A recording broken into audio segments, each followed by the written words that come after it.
Next on Eyewitness News at 5, part of a South Texas community is evacuated after a fire erupts at an oil refinery. We'll take you there live for the latest. Then a burglar finding new prey. Parents taking their children into daycare.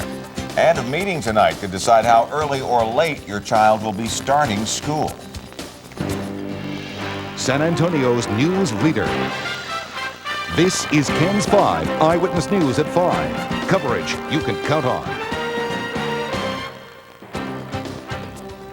Good afternoon. 3 people were in. Halfway between San Antonio and Corpus Christi, and Shelton Dodson starts our team coverage in Three Rivers, live with more. Shelton.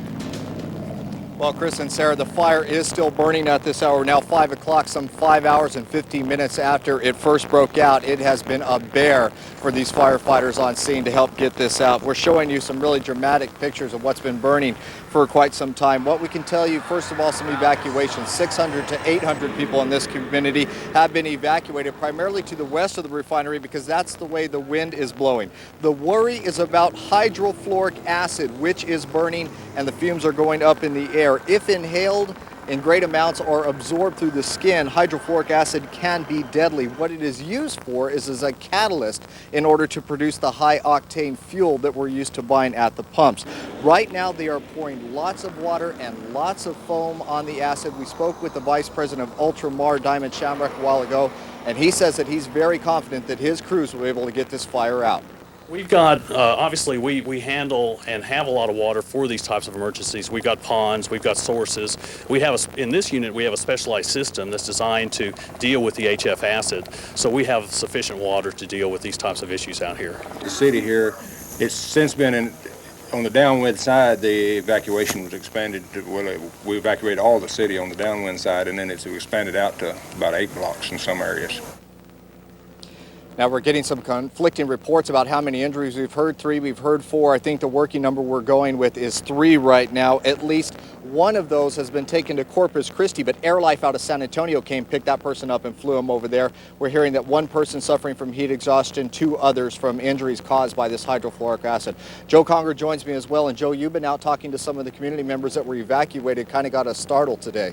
They sure did, and as you can see behind us, the winds are blowing into the southeast here, and that's affecting the community right behind this refinery, and that was their concern. 600 to 800 people, as Shelton mentioned, have been evacuated from this area along a period of around 7 blocks. Now, if the wind blows right, you can't smell it. It is smoke from a refinery fire. The Sotelo brothers watched the refinery workers go door to door asking folks to leave their homes and escape the toxic fumes. Not knowing how long it would take to get things under control, they took their water jug and a couple of books to read as they watched their town close down. The streets were barricaded. Even a train stopped on the tracks, and that hindered evacuating residents. It's tough to get out. We're trapped. This situation with this fire and all this, that happened, about 10:30, so we had no idea what's going on. And at this point, what we're understanding is that they're going to actually have these folks coming back into their homes possibly later on tonight because, Shelton, as you know, they're going to apparently let this thing burn down itself. That's for sure. And we're also a lot of people asking us, how did the fire started? Even people that are passing by. The answer to that one is we don't know. Nobody knows. This fire has been way too hot for them to get in and make that determination. They're kind of optimistic that they can get this thing burned out, put out by the end of the night. But Chris and Sarah, I'll tell you, maybe that's overly optimistic because we'll see it go down and it will flare right back up again. So they're having a lot of problems with this out here this evening and this afternoon. Shelton, do any of the people say that have they ever gone through anything like this before, or is this the first accident they can remember that's happened? They say that they're always ready. Anytime you're working with a refinery, that they would have possibilities of some accidents, and refineries always will have some small ones. But by all accounts, everyone we've talked to here, this is by far the biggest thing to hit Three Rivers since this refinery's been here. And that's just from what neighbors are telling us. We haven't really confirmed that with any sources, but they're reacting awfully big to this hydrofluoric fire out here. All right. Thanks, Shelton and Joe Conger.